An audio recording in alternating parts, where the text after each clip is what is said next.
Great organizations aren't built on strategy alone. They're built on people, how they communicate, how they grow, and how leaders bring out their best. Welcome to the Marquis Masters podcast. I'm Nick Franck. Today, I'm joined by Philip Berry, president of Philip Berry Associates. Over the course of nearly 6 decades, Philip has built a career focused on leadership development, human resources, and helping organizations strengthen the human side of their operations.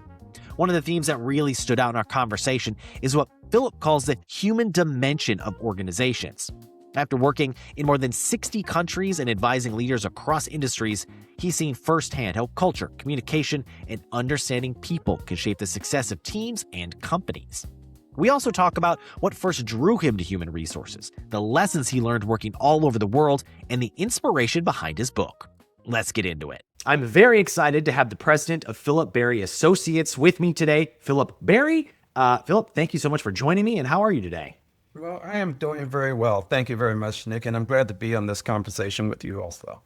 Yeah, so today we're going to dive really into your background that spans coaching, leadership training, human resources, really diving into this 58-year career working with people. And so to kick us off, I really just want you to explain, what was that passion? Where did the interest come from to dive into human resources?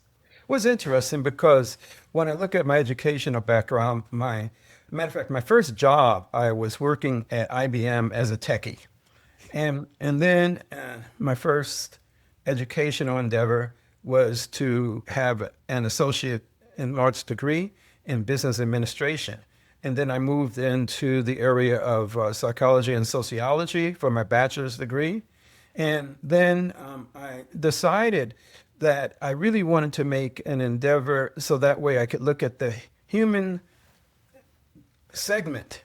How do people and how does behavior affect an organization? Because certainly you can improve an organization, whether it's a profit or not for profit, if you're working in the finance area or in the marketing area and in the manufacturing area.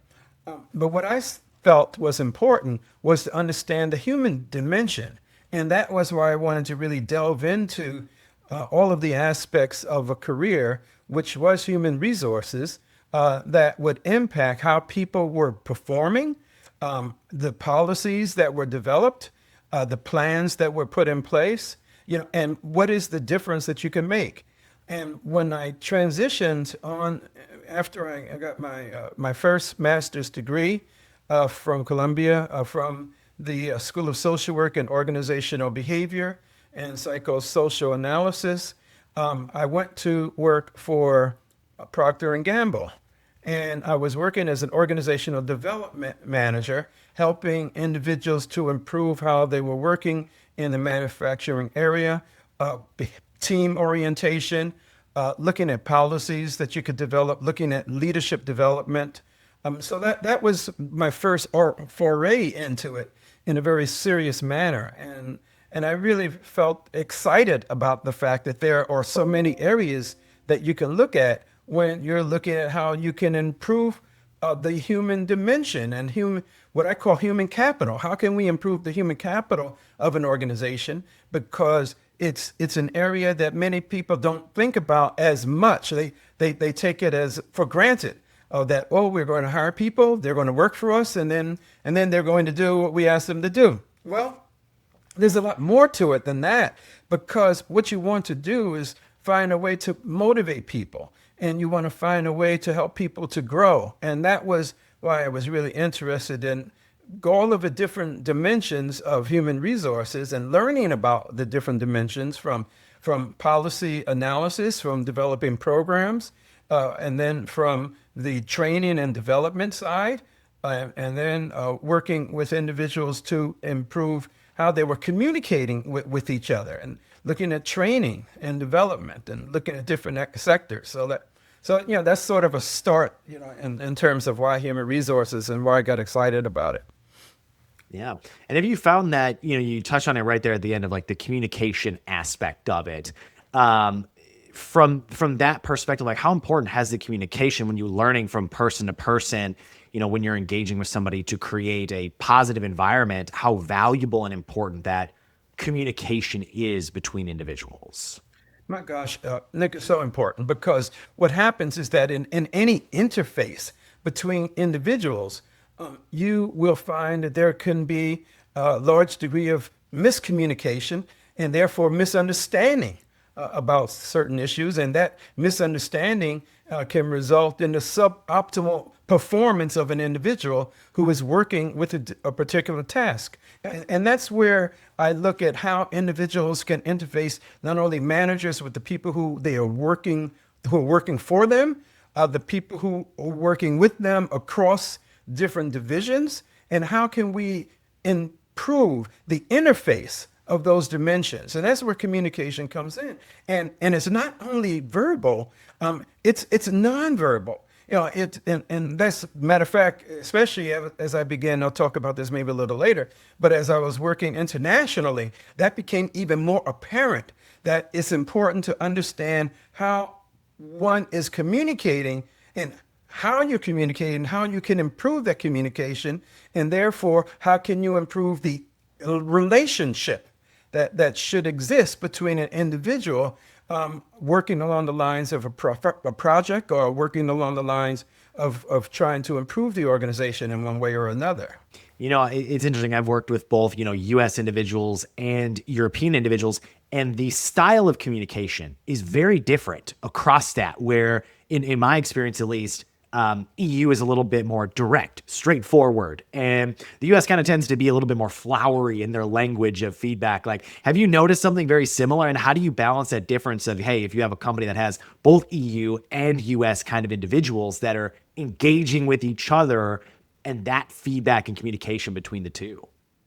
Well, it's critical, Nick, because when you're working with people in different countries, one of the things that I have found is that there are various spectrums of communication and activity and behavior that you have one person to another. So, for example, if I'm working with an individual, say in Germany, where the communication might be more direct, and the interface might be more direct, but then if I take that to, say, Malaysia, or take it to Hong Kong, or China, or another part, or even the Philippines, I will find that the communication might be indirect, and it's implied. There are a number of things that you have to assume in the communication, and the communication is not the only area. So for example, let's say that the time orientation. People have various, depending on the country that you happen to be working in, individuals might feel like, okay, so you said that at one point, well, I was trying to get somewhere, but then I was late. But then some individuals don't care as much about that time dimension, or they don't care about it as much as other individuals in specific countries. And so you have to be aware of how they look at time. Do people all come to the meeting 5 minutes ahead of time? Some individuals might come to a meeting a little bit afterwards. And the fact is that the people who came a little after the time, they don't feel that they did anything wrong in that particular culture. I mean, so the people who came early, people might say, well, gosh, they really are trying to jump the gun and they're a little bit too eager. So why are they starting right away? I mean, those are things that when you're working with people in different countries, you need to be concerned about. And the other thing is that the whole way that fate, and whether individuals feel that they have total control of a situation, as individuals feel that fate plays a big role in what I'm doing. I was working on a project in Egypt, and with a number of managers who were Western educated. So, for example. And so we're developing a timeline for the launch of a particular product. And so we outlined month by month over a 2-year period of time exactly who was going to be doing what, how things were going to occur. And then at the end of the meeting, one of the individuals said, well, yeah, this timeline will really work very well, inshallah. He introduced, what that means is that if God wills it. And therefore, if God doesn't will it, just the whole area of fate plays, in terms of the impact. And they're very serious about this because that's how they operate. And one has to understand how that works when you are in a certain country. I was in that same country. I'm going to the airport. And so I asked the person, well, do you need to, is the airport, is it going to be pretty close by? Because it looks like we're running a little late on time. Oh, he said, oh, no, we'll be fine, inshallah. And so I said, oh my gosh, I have to rely on fate to get me there on time to make this 10-hour flight.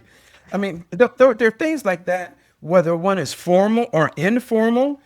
Like you go to a meeting, and so you're saying, well, I should be very formal in terms of how I dress or how I talking with people, where I sit around the room. I mean, all of those are things that it's important when you're working globally to consider, so that way you can understand how you can behave and perform differently, and if you need to.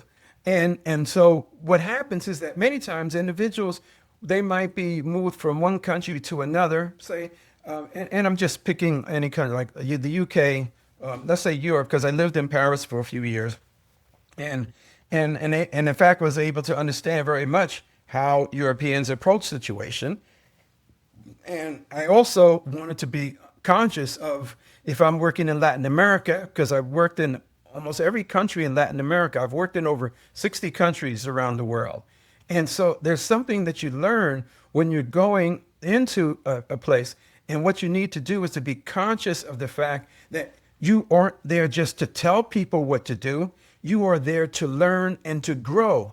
Because if you learn and grow, you're going to find out something about the product, about the consumer, about the interface in the marketplace that maybe you assumed would be in place because of the way it operated when you were in, say, one X country, but now you're in Y country, and you have to actually start all over again from a certain standpoint in terms of clarifying what is going on, how are people making decisions, what do you have to do differently in this particular place? And if I move a person who was successful, say in, just pick Germany as an example. I have a lot of fondness for all of the countries, in fact, in Europe, because of the things that you can learn. And the fact, so I moved the person from that country. I was involved in moving him to the Caribbean and Trinidad. And so what happened was that he brought the same type of autocratic top-down management style that got him to the level that he was at. And that worked very well for him. However, with this group, which tended to be more team-oriented, he couldn't operate in the same behavioral manner. And so what we had to do, and from a human resources standpoint, it was important for me to understand how we could improve his the repertoire of his competencies so that he is able to operate differently in this country than he did before, because that wasn't going to help him to be successful. Have you ever wondered how some people's stories live on, not just through their work, but through history itself? For nearly 130 years, Marquis Who's Who has been documenting the lives of leaders, innovators, and changemakers across every profession. From CEOs and scientists to artists and educators, Marquis has captured the stories behind success, the people who define our times. Being listed in Marquis Who's Who isn't just recognition, it's taking control of your personal brand and using it to create a meaningful and impactful legacy. It's a record of your life's work, preserved, published, and accessible to generations who will study, research, and be inspired by your contribution. If you've built something meaningful and you've made an impact in your field or community, this is how you ensure your story is told and your personal brand is maintained accurately with integrity.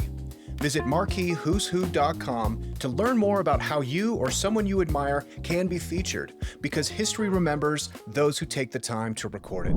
You've worked in over 60 countries for almost 6 decades, and I'm sure I've seen a lot of hurdles or challenges that a lot of organizations face.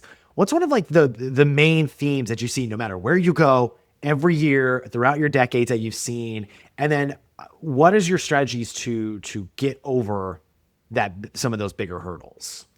I think the biggest hurdle is the assumption that I have seen people make that when they come in because they perform very well in the country that they were in, and therefore the only thing they have to do is just layer that understanding and that approach to the new operation without trying to go in and understand first, and to open up your communication. See, this is where communication, it should not just be maybe top-down communication worked very well in a certain country, but then you have to improve your listening skills, because by improving your listening skills, you can also demonstrate that you are more empathetic because you are caring more about what people are thinking. And so everywhere that I would go, I would make sure that I came in to learn. That was my first understanding. And then to share what made me successful,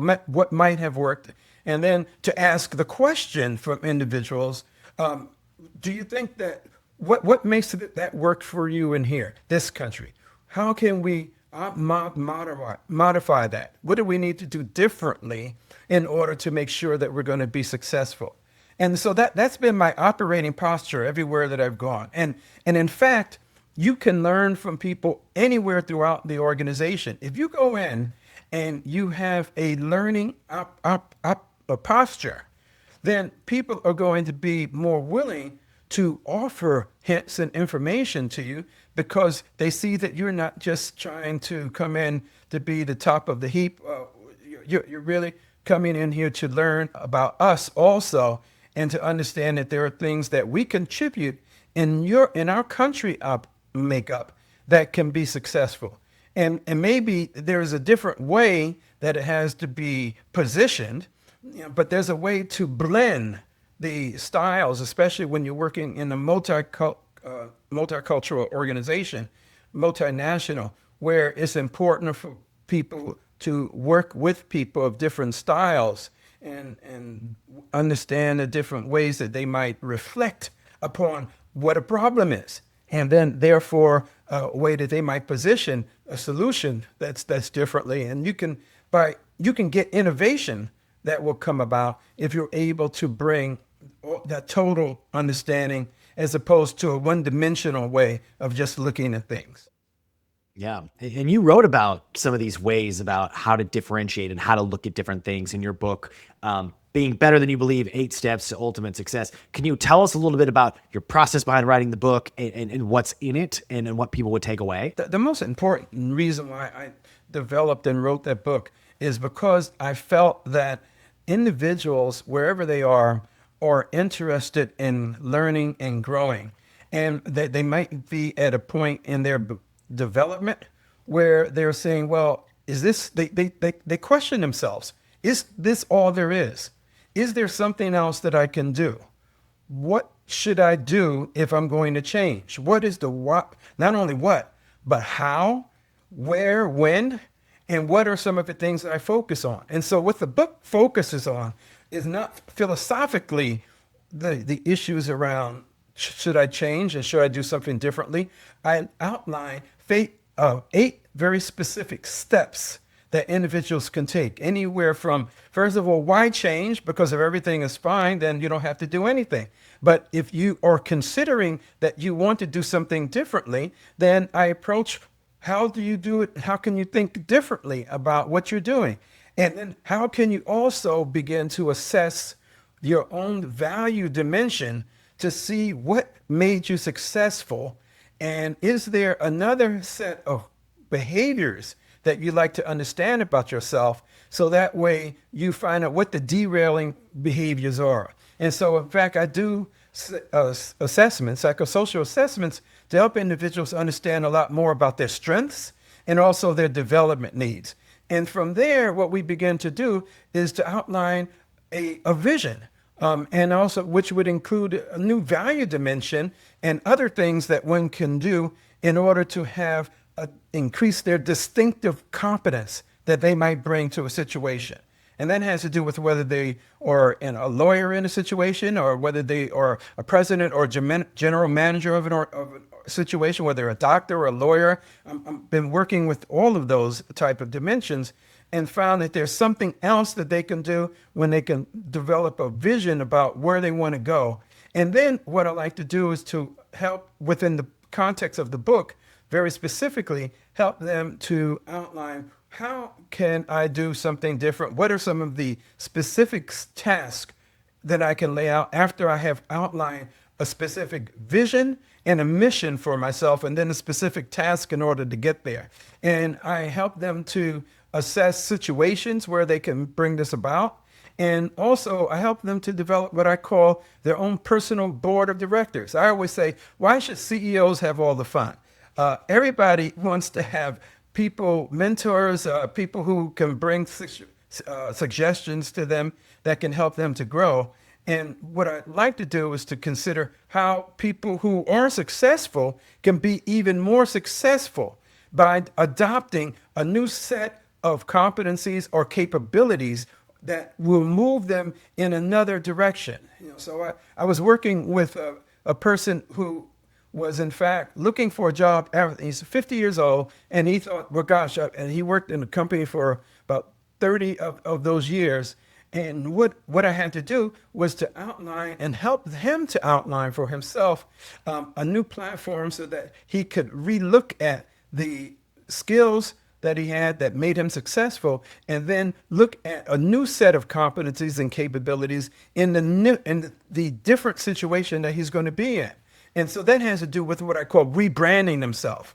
So that way he can begin to assess successfully. And based on that, he was looking around for 2 years for a job, and he was able to get a job that was in a whole different industry, but it was because he was re-looking at his competencies within the context of a different type of a situation, and he was able to communicate that in a way that made it seem that he was just so new and so fresh with his ideas, and he has something to offer. So that's what my book begins to look at. And I also like to look at what are some, when I lay out all of these specific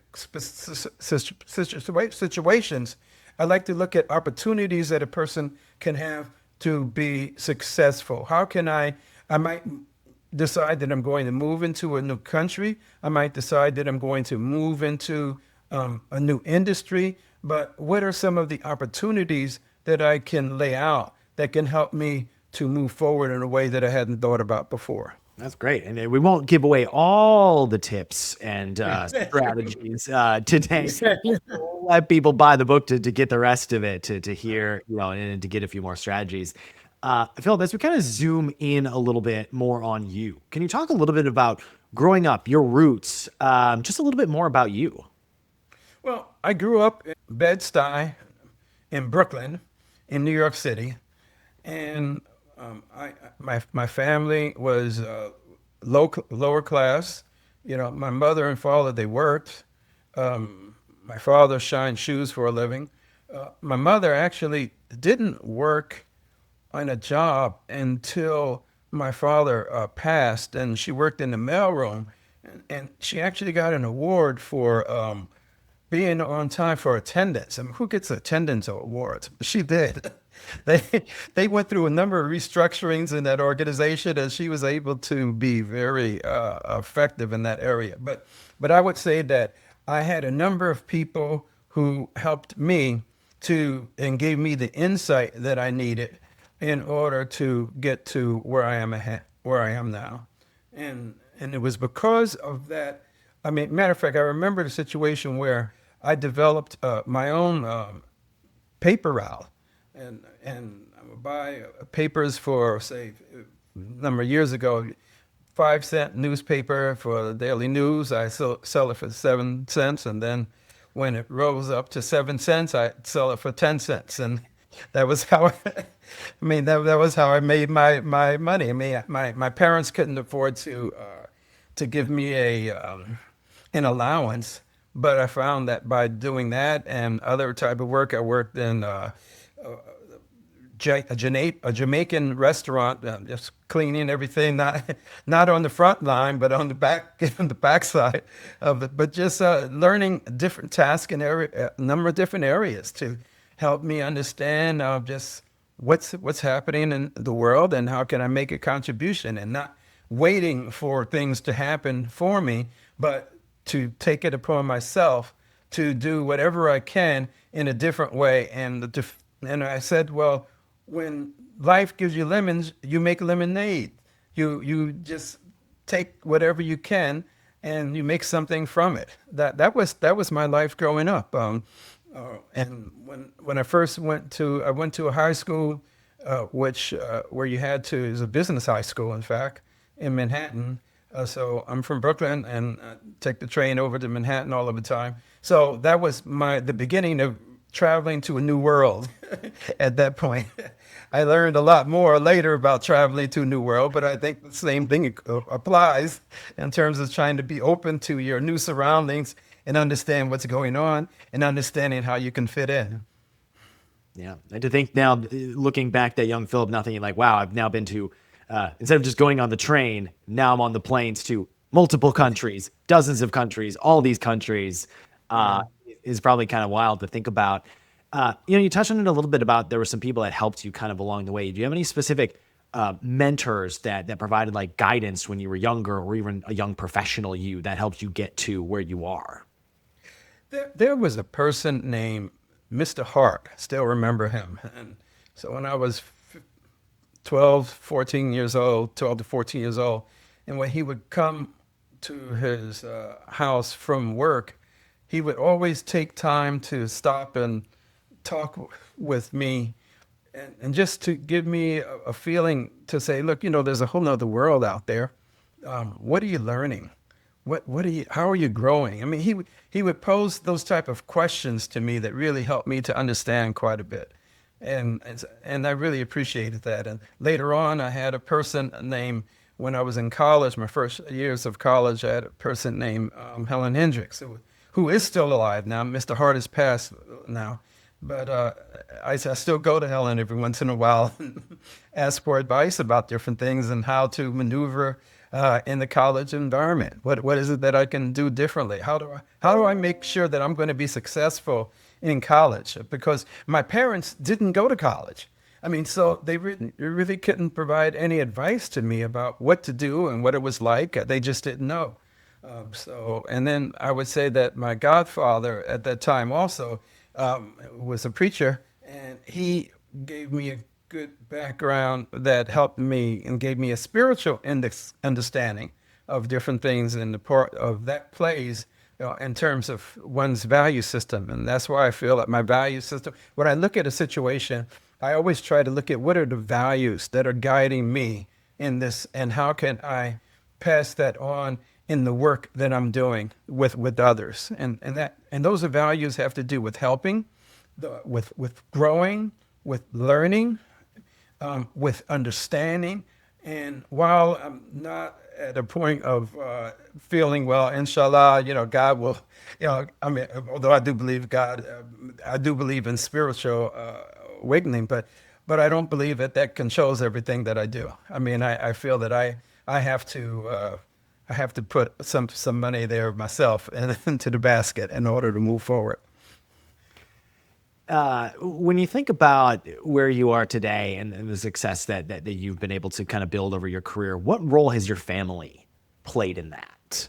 My family, I would say that my mother, no matter where I was, I would always, when she was around, I would call her probably every other week just to talk to her about what I'm doing and how things are going. She always wanted to know, she wanted to know how I'm doing and what I'm doing. And she wanted to get an understanding of that.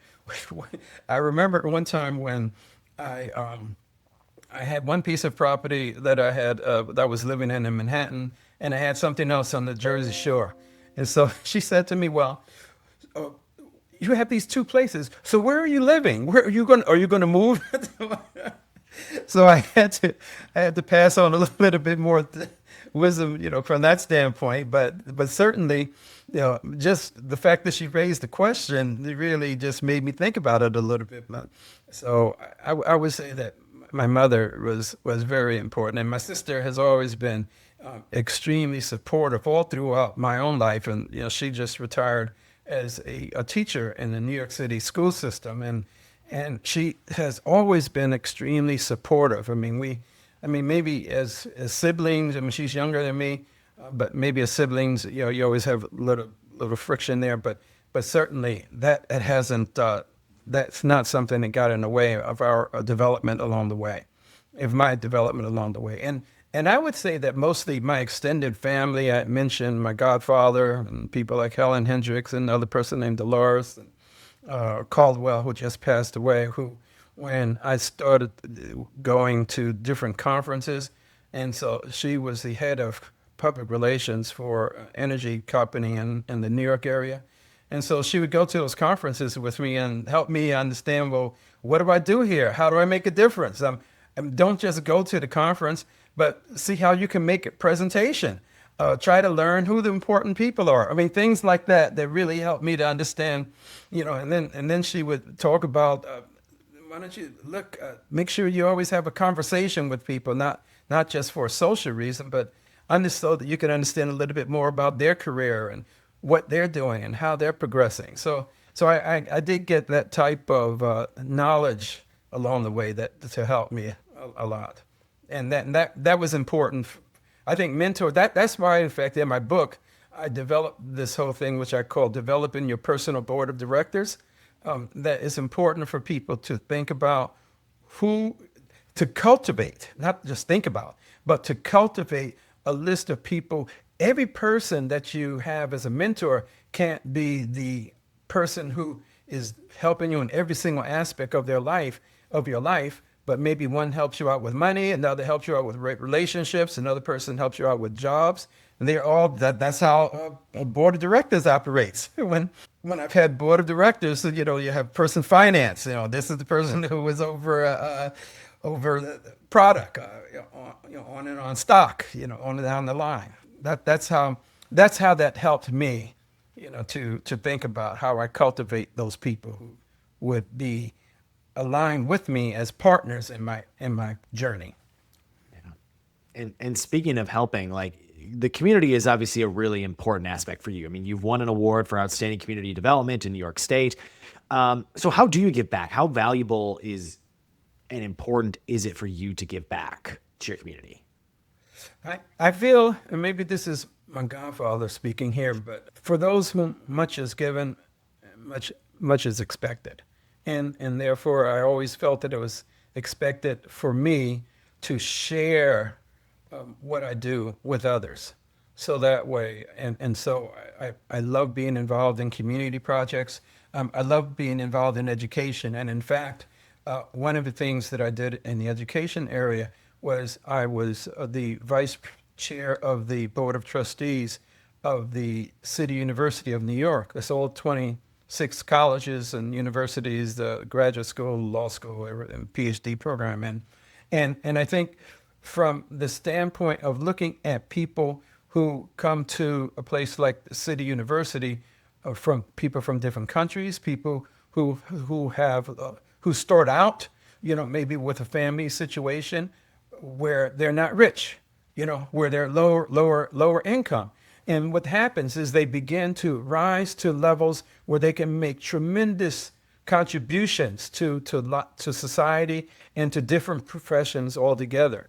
So my role in developing policies and programs and strategies at the City University was to do it in a way that would assist all of those colleges and work with college presidents in each of those areas.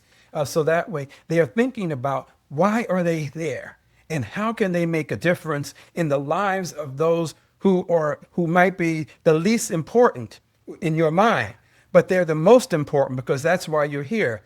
And so I think that gave me, as you were saying, a raison d'être, a reason for being, to help me in those areas. And the other area that I like to be involved in, I like to continually be involved in areas like that where I can coach and counsel people and find opportunities to do that. So when you're not flying around the world, when you're not investing your time in the community, how do you invest your other time doing more free life things? What do you like to do, Philip? You know what I like to do, Nick? I like to cruise first.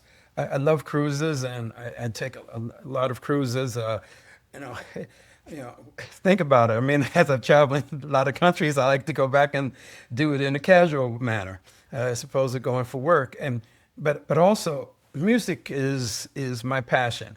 Whether it's classical, or jazz, which is my definite passion. And in fact, I am now the vice chair of the board of directors of the Louis Armstrong House Museum, which looks at the contributions of Louis Armstrong and what he did. And Louis Armstrong, we used to travel a lot. I mean, he was just amazing from that perspective, and also how he contributed to the community in the Corona, Queens. I mean, even though I live now in Fort Lauderdale, and I'm not living in New York anymore, I'm in Florida. But one of the things that he did is that people in that neighborhood are learning about jazz. They're learning how to play different instruments. They're learning about the values of a person like Louis Armstrong, and we give lots of concerts there, and also concerts all around the town, all around the country, and all the way down to New Orleans, which is where Louis Armstrong came from. So that's a passion project for me, and I started out on the board there as the head of the chair of the investment committee. Looking at how we can invest even though we're in a tight market, but how can we invest in different areas that help us to sustain ourselves in an environment that is very, very, very unforgiving. So that's my passion, and jazz. When I go to cruises, I go matter of fact, over the last 10 years, I've been going on this set of jazz cruises, smooth jazz. I like all different type of music, and I like going out dancing, and I like eating in great restaurants, whether it's Spanish or Greek or what have you. I like, with my wife, being able to do that. And also I have I have 3 grandchildren now, and I like to give back to them and help to be involved and help in them and their parents, as they're trying to progress in this world. Has that passion for jazz always been there? Did you ever want to learn to play the trumpet like Louis or any other instruments? It's interesting. When I was in junior high school, I wanted to start by playing the clarinet. The problem was that my father, I got the clarinet, but then I had to pay for it, and we had to give it back because my father couldn't afford and his income to play that music.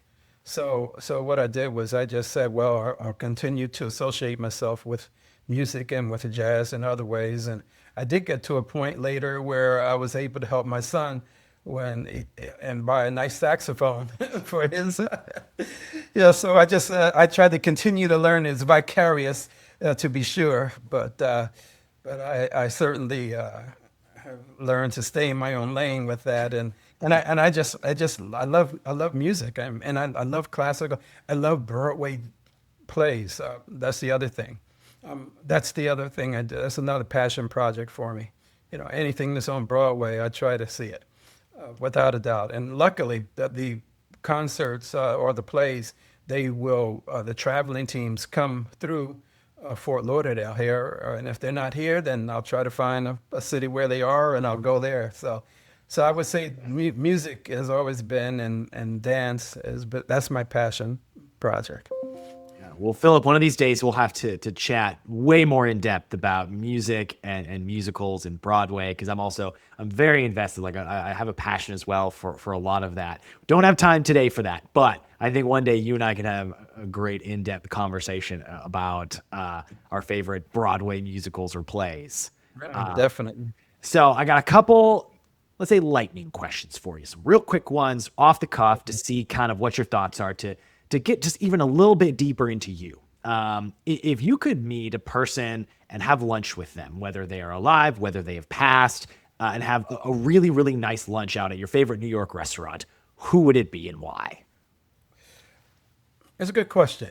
And I would say that I would love to meet Mandela. and I've been to South Africa a few times and was there, especially when they were coming out of the apartheid era. However, to be able to see a person like him who came up with the background that he came up with, and being in jail for a number of years, and then to come out and then have the value system of wanting to improve the society and the relationship, for people to each other.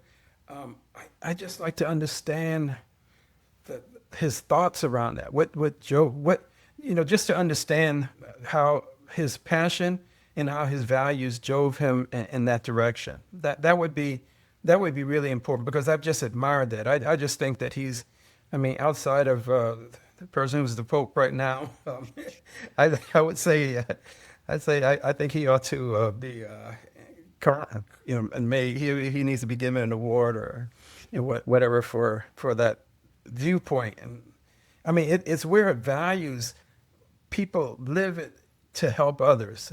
He didn't live to be rich. He lived to serve and give others, even after what he had been through. That would be the one. That's the one thing that comes to my mind.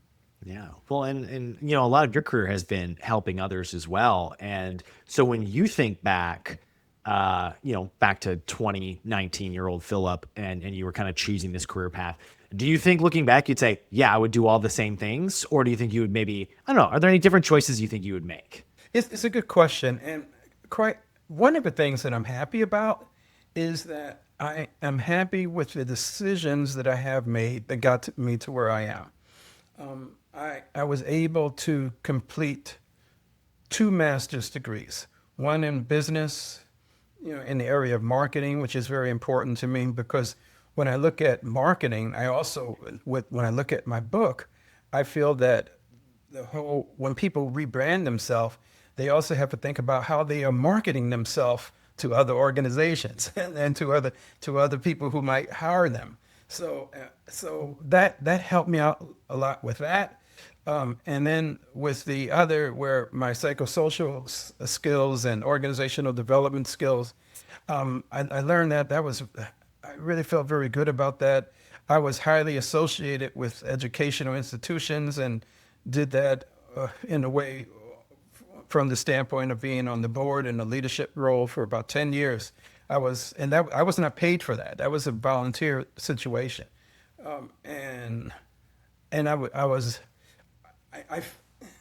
If I had not had those experiences, I would not be as satisfied as I am right now, having learned a number of the things that I did learn. Yeah. So I'm pretty satisfied. Matter of fact, I'm pretty satisfied with what I'm doing. Look, I've come a long ways from where I was, and also I've helped both of me. My daughter is she is a distinguished tenured professor of cultural anthropology at the University of North Carolina in Durham. My son is a very accomplished venture capitalist, so he's taken, and both of them have produced, along with their mates. Matter of fact, even their families, they're multicultural from the standpoint of their own languages, and the grandkids, they know another language, which is good. So I've been able to pass that on. I always think about what do you have, and then what are you able to pass on? And so being able to pass that on was important to me. So I don't know if I'm varying too much, but I'm pretty satisfied. No, I'm pretty satisfied with. Yeah, I love with, that. Yeah, with that. I love that. And would you say that's one of the most important lessons that you've learned, is just being able to have that ability to pass on this knowledge that you've gained over this time, and now seeing it being lived through with your kids and your grandkids? Yes, I would say so. That's an important piece, and the fact that I've been able to continue to learn and to grow. I don't feel that you stop learning and growing no matter what you're doing. right now, I mean, I started with computers when I was at IBM, and I worked also with digital equipment at one time as a human resource head for the financial district there, and now, I mean, I'm looking at Meta and I'm looking at AI, and I'm learning in both of those areas. So I have like a basic foundation that helps me to continue to learn and to grow in those areas. So I'm really happy about that too. That is what gives me a feeling that life is important and life can continue to go on. It only stops when you stop growing. Life stops when you stop growing. And so I feel that just continuing, like everybody says, well, so what are you going to do? Well, I'm going to keep doing whatever I can do and contribute in any ways that I can, wherever I happen to be, as long as my health keeps me going. Life stops when you stop growing. I love that's a great punctuation on our conversation. But before I let you go, I got to ask you one more. And just what does being a Marquis Who's Who listee mean to you? You know, it's a great organization, in fact. It's not something that I initially sought out. However, when I look at the support that I get from Marquis Who's Who and how they help you to market yourself, I mean, I like the fact that it's a vehicle, a wonderful professional vehicle that helps me has been helping me to market myself, because I think that that's important, to have that type of outlook. And that's why I think the Marquis Who's Who, I like them. There are a number of organizations out here. They are not all as either professional or stellar or don't have the background, as Marquis Who's Who has. Awesome. Well, that's great. Well, Philip, I appreciate you taking your time to chat with me today. It was a wonderful conversation, and it was just thank you again. Well, good. Thank you. I really appreciate it. I enjoyed your questioning, and I learned a lot from it also. Thank you very much, and enabled me to kind of dig deep a little bit and come back out. So that was nice. I usually try not to put myself forward in a number of areas. It should always be about somebody else, quite frankly. But I think that if in shining the light on me in this way, if I can share that and help others take some of that light for their life, then I'm for it.